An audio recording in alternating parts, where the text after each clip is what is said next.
Дневник на Канал Плюс телевизија, добро вечер. На самиот почеток, еве ги настаните на денот.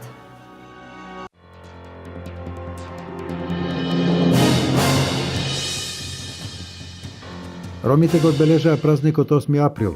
Во повеќе градови од истокот се одржаа низа манифестации.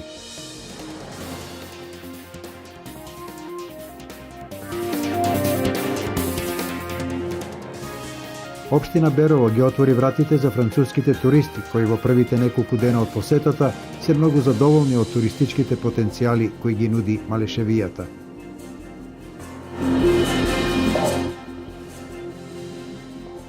Штипскиот универзитет Гоце Делчев за прв пат доделува стипендии за најдобрите.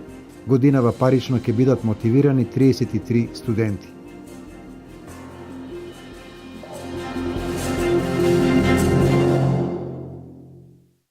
Денешниот празник на ромите беше можност уште еднаш да се потсети на нивниот статус во државата, во која тие ги имаат сите права и услови за живот, како и останатите малцинства. За разлика од порано, денес ромите ги има на позиции во државните и здравствените институции, на факултетите, во бизнисот, но се уште има и такви на кои им е потребна социјална помош. Во Штип по повод денот на ромите се одржа панел дискусија на тема Ромите во минатото, сегашноста и иднината, на која за статусот и правата на ромите како малцинство во државава дискутираа представници на ромите од локалната самоуправа, представници од невладини организации, здруженија, како и првиот човек на градот. Општина Штип не чека да дојде некој настан па да инвестира. Во минатиот период инвестиравме доста во населбите каде живее ромско население, и тоа во патна инфраструктура, значи улици, водоводи, канализации, спортски терени. Инвестираме во образованието на ромите, во рандетски развој. Значи секаде каде можеме да помогнеме, помагаме. Инвестираме во сместување на дел од ромските семејства кои немаат свој дом. Тука инвестираме преку плаќање на сите трошоци, значи вода, ѓубрарина, електрична енергија, хуманитарна помош даваме. Покрај едукацијата на ромите, најавено и решавање на стамбеното прашање на 50 на ромски семејства во Штип. Во овој момент овие граѓани, 50 ромски семејства, се згрижени во времен објект кој што е на Универзитетот Гоце Делчев и не знаеме кога тој објект ќе биде срушен и овие граѓани каде би биле згрижени. Ова за нас ќе значи сместување, односно дом за овие граѓани. Че ние секојдневно им помагаме, идат кај нас, им потполнуваме барање, некој кој има потреба одиме на лице место. Во моментот Сдруженијето за правата на ромите работи во соработка со Рома Верзитас и работиме токму на тоа за едукација на студентите. Денес, за разлика од порано, ромите можат да аплицираат за вработување за сите мерки кои ги нуди Агенцијата за вработување. Ромите не се исклучуваат од ниту една програма, не е исклучено. Значи може да аплицираат на сите мерки, може да учествуваат мерките за самовработување, отварање на собствени бизниси, може во делот на практиканството, обуките кај познати работодавачи. Кај нас во Центарот за вработување во Штипа имаме 270 лица, а 270 лица невработени, значи активни братели пред се од ромите, значи тоа се роми, но овде можем да спомнам дека образовниот профил е многу лош. Значи од тие 95% се лица со без образование. За социјална парична помош се на евиденција моментално 450 семејства. Директорот на јавното предпријатие ИСАР, Ангел Бојаджиев, на дел од вработените припадници на ромската заедница им додели пригодни подароци. Во знак на внимание за нивниот ден им доделивме скромни подароци, а исто така го одбележавме овој ден бидејќи нашето јавно предпријатие, овие се луѓе кои што главно ја носат главната работа на јавното предпријатие. Во секоја организација, во секоја, значи се почнува како видиме работата како пирамида, се почнува од доле. Тие се носители на главните приходи на јавното предпријатие. Инаку според последниот попис, во Штип живеат околу 3000 роми. Денот на ромите денес свечено се одбележа и во општините Делчево и Берово. Преку вашиот медиум користам прилика на сите граѓани од ромската популација во Република Македонија да им го честитам празникот 8 април, Светски ден на ромите, и по честитката секако на најдобрите ученици од ромска популација во основното училиште Дедо Илјо Малешевски и во општинското средно училиште Ацо Русковски, ќе им доделам парични награди. По повод 8 април, Меѓународниот ден на ромите, во Делчево само што заврши дебатата на тема намалување на сиромаштијата и севкупниот просперитет на ромите во Македонија. Дебатата беше во организација на невладината организација ХАМ. Во Лондон на 8 април 1971 година е одржан првиот светски конгрес на ромите, на кој за прв пат во историјата на ромите е усвоен називот Ром, ромското знаме и ромската химна Джелем Джелем. Од тогаш секоја година се одбележува 8 април како светски ден на ромите. Значи, она што го имаме одбележено во изминатата 2015 година, а што е знак на работењето на нашето здружение, е по однос на проблемите со кои се соочуваат лицата од ромска националност при нивниот обид да ја напуштат државата на граничните премини, со недозволување истите да преминат државната граница, односно да патуваат во надвор од државата. Во таа насока, нашето здружение ги охрабри лицата од ромска националност да поведат судски постапки пред надлежните судови во Република Македонија, при што имаме поднесено некаде околу 20 постапки. Од овие во моментот имаме некаде околу 6 пресуди кои што се правосилни и позитивно решени во корист на тужителите, односно на лицата од ромска националност, чие што право на движење им е повредено. Меѓутоа, оно што е карактеристично во последно време што се случува со донесувањето на одлуките, посебно од страна на апелационите судови, е тоа дека за исти ситуации за кои се донесени позитивни пресуди се донесуваат сега во обратна насока негативни пресуди, со кои се ствара пракса, како што тоа го прави Министерството за внатрешни работи, да се на некој начин озакони незаконитото работење на полициските службеници со примена на правила и прописи кои што не се применливи во Република Македонија.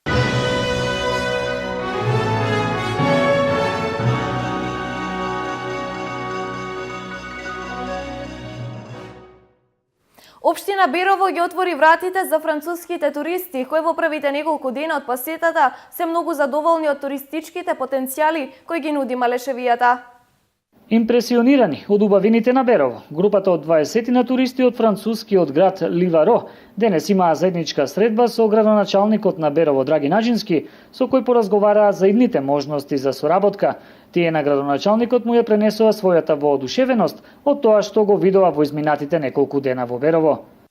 Баравме контакти со луѓето и ги најдовме. On recherche la randonnée, la beauté des paysages, on l'a trouvé ici. Сакавме да наидеме, да прошетаме, да посетиме убави пейзажи и ги најдовме, ги посетивме. On cherche de continuer la coopération, on l'a trouvé ici. Исто така се обидовме да имаме една убава соработка и си ја најдовме тука. Donc je conclus en disant qu'on est heureux. И да заклучам кратко и јасно, многу сме среќни. За градоначалникот на Берово, денешната заедничка средба е продлабочување на соработката помеѓу општините Ливаро и Берово во 5 области кои беа дефинирани со меморандумот за соработка кој беше потпишан во 2010 година. Резултатите беа и минатата година, кога наши деца од образованието заминаа во посета на образовниот систем во Франција. Неколку пати водиме земјоделци и производители на сирење од Берово во фабриките за производство на сирење во Франција и тоа е круна. Имаме туристичка група која ќе престојува во Берово. Наша стратешка цел е да го развиваме туризмот. Јас верувам дека со наше залагање како локална самоуправа, со луѓето од Ливаро, оваа ќе продолжи, луѓето се задоволни. Според Мари Елен Жиро, отвореноста на Берово кон туристите е она што повторно ќе ги врати овде, без разлика дали станува збор за летниот или зимскиот период. Тука најдовме отвореност за развивање на туризмот, за пречекување на нашите луѓе и се надевам дека сето тоа ќе продолжи во иднина. Инаку групата од 20 на туристи од нивното доаѓање во Берово не застануваат со своите активности. Од зградата на општината, како љубители на планините, заминаа на планинарски марш по патеките на планината Обозна.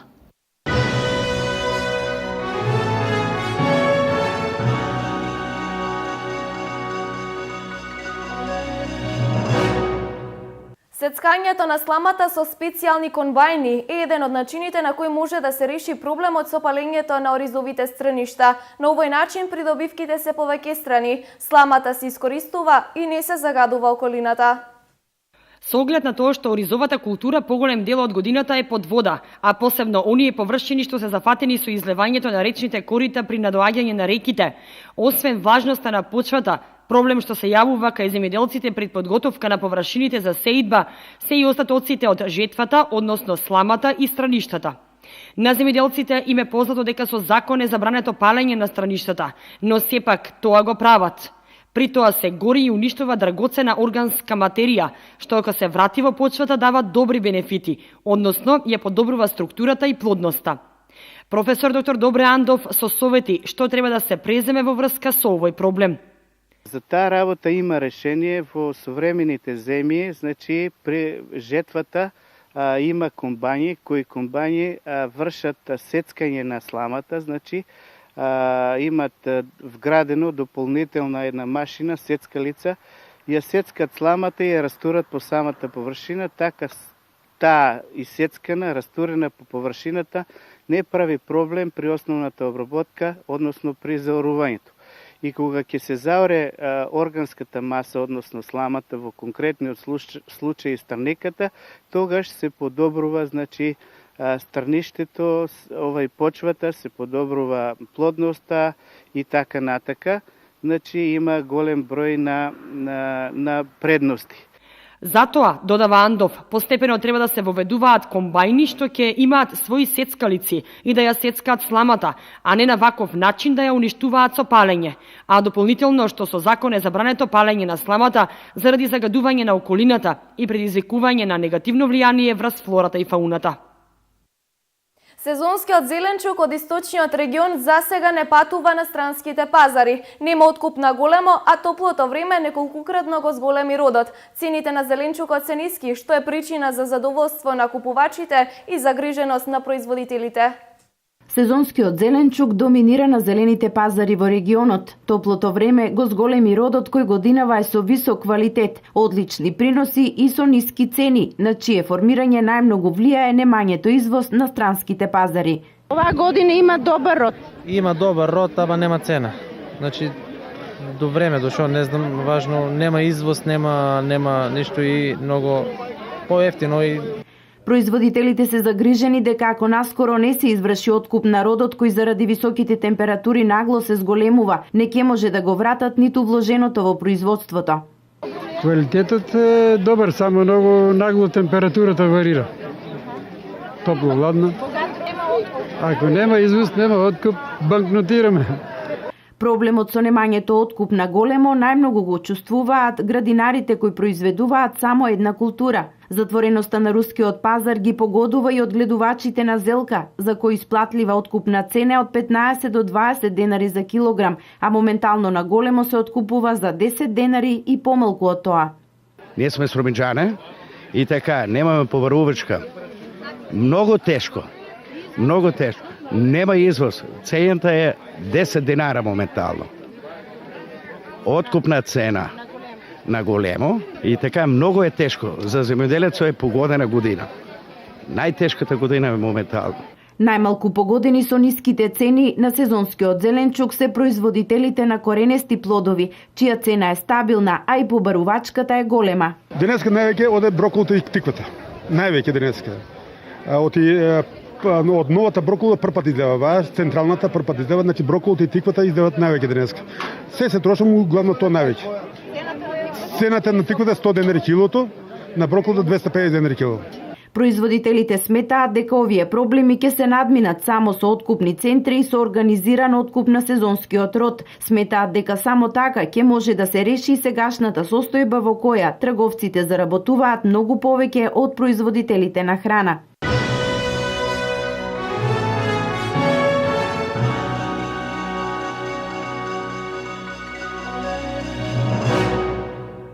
Кристина Кристина Маневска и Михаил Александров се двајца од 33 студенти при УГД кои во иднина ќе земаат универзитетска стипендија. Млади амбициозни велат дека стипендијата им е мотивација за повеќе да се посветат на студиите, со што ќе остварат се што им е планирано за успешна кариера.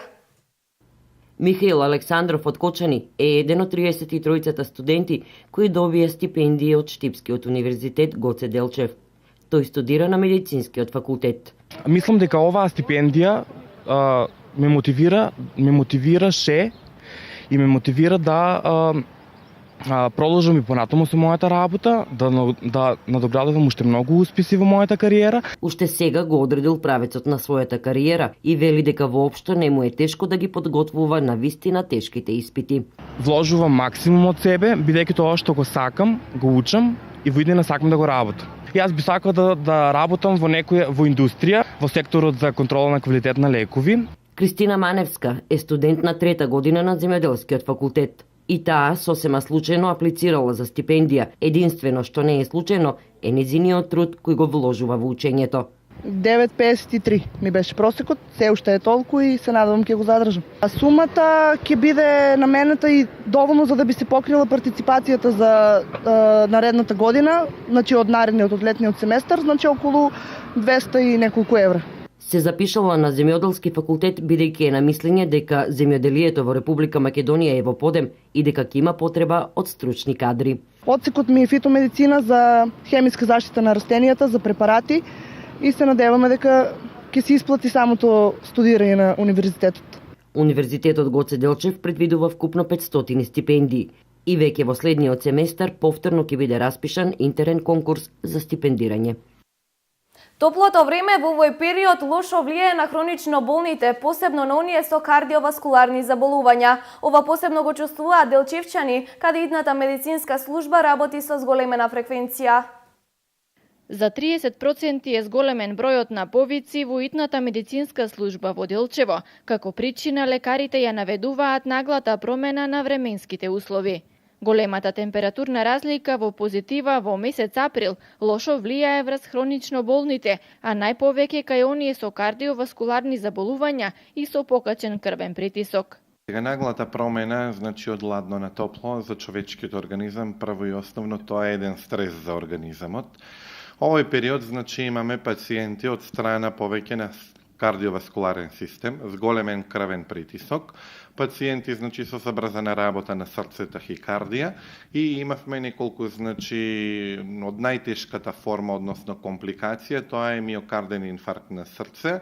Промените се најлоши за здравието, поготово па за хронично болните, уште полошо. Тоа време не е убаво за здравието.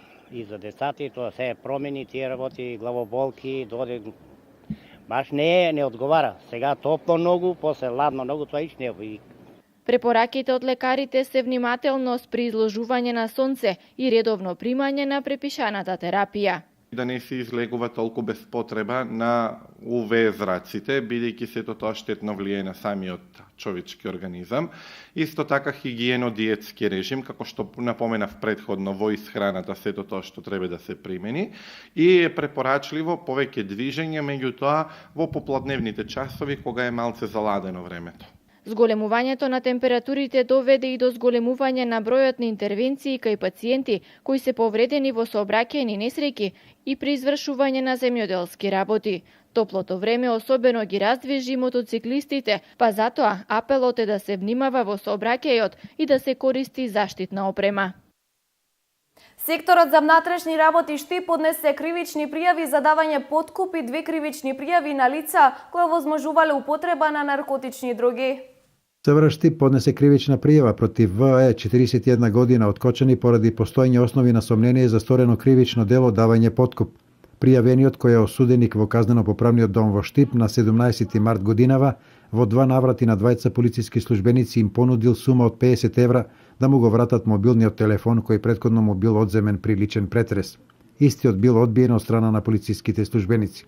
Полициската станица Берово поднесе кривична пријава против 32 годишниот С од Пехчево поради постоење основи на сомнение за сторено кривично дело овозможување на употреба наркотични дроги.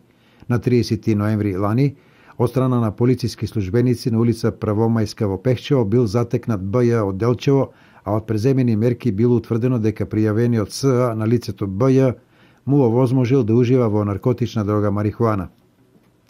Полициската станица Берово поднесе кривична пријава против ГГ 27 години од Скопје поради постоење основи на сомнение за сторено кривично дело возможување на употреба наркотични дроги. На 10 септември лани, во 11 часот, од страна на полициски службеници извршен е претрес во домот на лицето ВД во Берово, каде привремено престојувал пријавениот, при што се пронајдени 12 од пушоци од рачно изработени цигари джоинт, семка и неколку стебленца од растението канабис.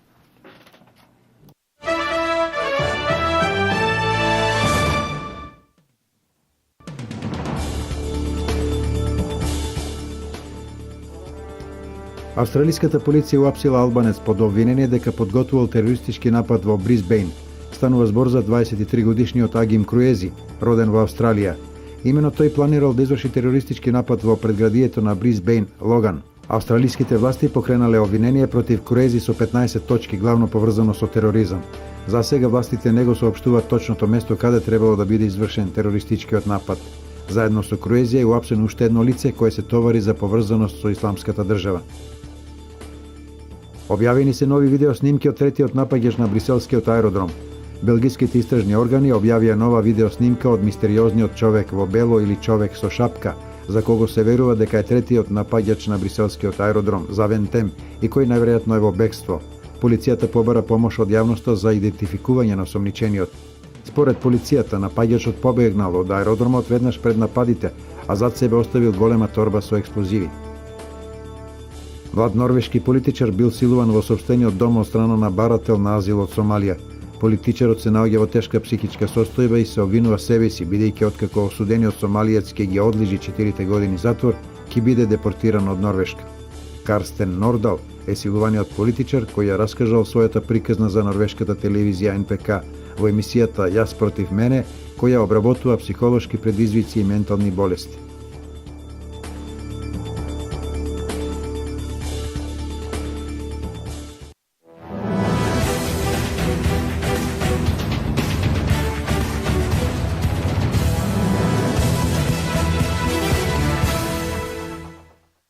Утре ќе се одиграат првите надпревари од полуфиналето во плей-оф фазата за шампионската титула во првата државна лига во машка конкуренција во одбојка.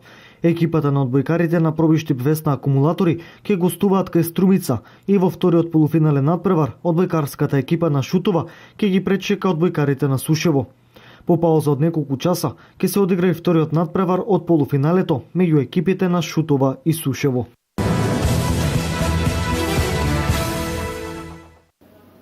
Во недела од 14 часот женскиот кошаркарски клуб Клубски патриот од Делчево го игра првиот полуфинален надпревар во рамки на плей-оф надпреварите од првата женска кошаркарска лига на Македонија. Екипа против која Клубски патриот веќе има предност од 1:0 бидејќи ја совлада во текот на првенствените надпревари. Па како што сами што кажавме, дојдовме до полуфиналето на плей-оф и овој е надпревар со кошаркарскиот клуб на Студент од Скопје. Како што знаете, ние во регуларниот дел на сезоната го завршивме на второ место, убедливо, значи оставајќи ги позади нас Студент и Шкупи. Во овој дуел влегуваме како фаворити, бидејќи веќе пред 2 недели игравме со истата екипа во регуларниот дел на првенството и ги победивме со 89-39. Беше надпревар во кој ние во целиот надпревар имавме голема предност. Се надевам дека така ќе биде и во недела. Тренерот Лјупчо Петровски ја повикува публиката од Делчево да го проследи настапот на Клубски во финалето од плей-офот, каде доколку го совлада Студент ќе игра со тимот. Надпреварот ќе биде во 14 часот во недела и во оваа пригода сакам да ги повикам сите симпатизери на кошаркарскиот клуб Клубски, сите љубители на спортот во Делчево да дојдат по што поголем број, ќе биде празник на кошарката, празник на спортот во Делчево. Инаку Клубски во регуларниот дел од сезоната заврши на втората позиција, што автоматски значеше и пласман во плей-оф надпреварите.